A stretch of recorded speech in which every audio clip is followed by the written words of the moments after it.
Burps Party is a little anime visual novel style game where you torture kids with shitty graphics. It's so weird and stupid. It's really, really gory, but it's in this like really ugly, primitive presentation style. So it just seems like some fucking first year college kid getting his wood up by blowing middle schoolers' heads up in his shitty, creepy game. This game sucked ass. Contrast is actually a pretty cool little game. It just gets old too fast. You play as a girl with an imaginary cabaret friend who runs around town, learning about your parents and how they don't like each other because they're married and they hit each other with bottles and stuff. It's a little puzzle game. It's cute. Just a little bit clunky. Just a little bit clunky. Have you ever watched the South Park cartoon show and thought it would be fun to be in this town? Well, you are in luck because this game lets you be in the town and you get to be a South Park kid character, and that's pretty cool. Other games that have tried this sort of thing have failed. They've thrown their nutsack into a car door and slammed it, but this game's fun. It really gives you the role-playing adventure of what it would be like to play a simple little game with your friends. Were you a South Park residential person of a young age?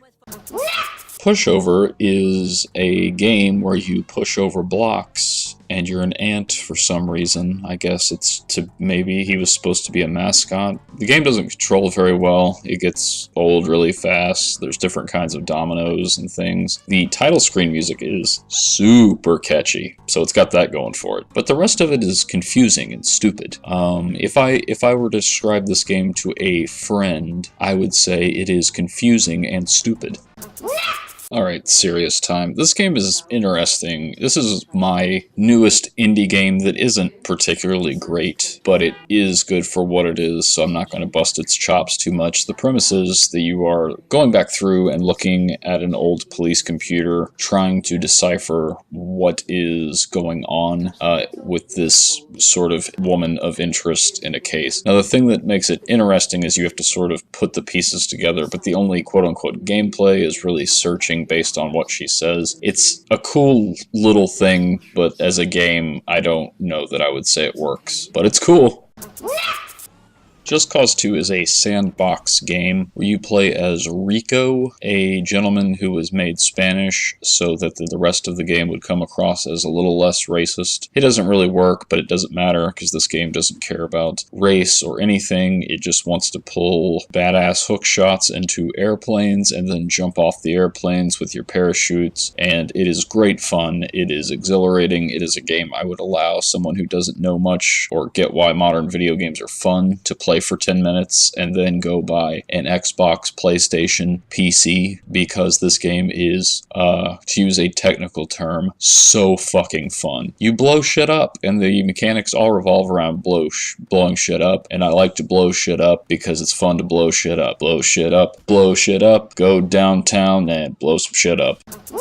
This here is a shooter pretending to be a horror game, but the atmosphere works. It's got a scary little lady in it. Almost kind of cool. She makes people's heads explode, and that's cool with me, because nobody in this game but her is interesting, including you. And it's got a lot of cliche, but it also has atmosphere that works, so it sucks, but it doesn't. So if you're gonna make a game that sucks, you may as well not suck, and you put a little girl in there who has magic brain power, and she makes your arm fall off, and we all go, ah! My arm. It's like Saving Private Ryan and mixed with, like, I don't know, Chucky or some shit. Pilotwings is a flight sim and skydiving sim, but it's on Super Nintendo, so the tech doesn't really give you any kind of exhilaration. It becomes just sort of this weird Mode 7-ish mini-game thing. It's cute, some cool ideas. It sucks fucking balls, but God help it, it's trying. Truth be told, the story in Overwatch doesn't mesh with the gameplay very much at all. You have the machines rights thing that we're going to see more of, as that's the direction the world is going to go. People, morality, ethics are machines that can feel, not slaves. We're going to do this 1,000 times. We've already done it before. Overwatch does it in a very PG way that doesn't mesh with the gameplay particularly at all, because there's no canon to the games themselves that you play in these 6v6 contests. But there's tons of characters. They all feel very distinctive. The game has obviously been developed into oblivion because it is ongoing, amazingly balanced, lots of diverse gameplay. They listen to their audience. Aside from the story disconnect with the gameplay itself, Overwatch might be the best multiplayer game ever created. Wow! When this came out, Kyle Petty was already a confirmed non-star in racing. His game sucks balls. This game has no personality. It doesn't even make sense. There are weird car numbers that don't appear on track, but you get to pick. But there's a bunch of car numbers missing. This is just a piece of shit. One cool thing, though, you can get a crew chief that looks like Denise Richards. So we like that. I liked it when she was on Friends and other things like Friends.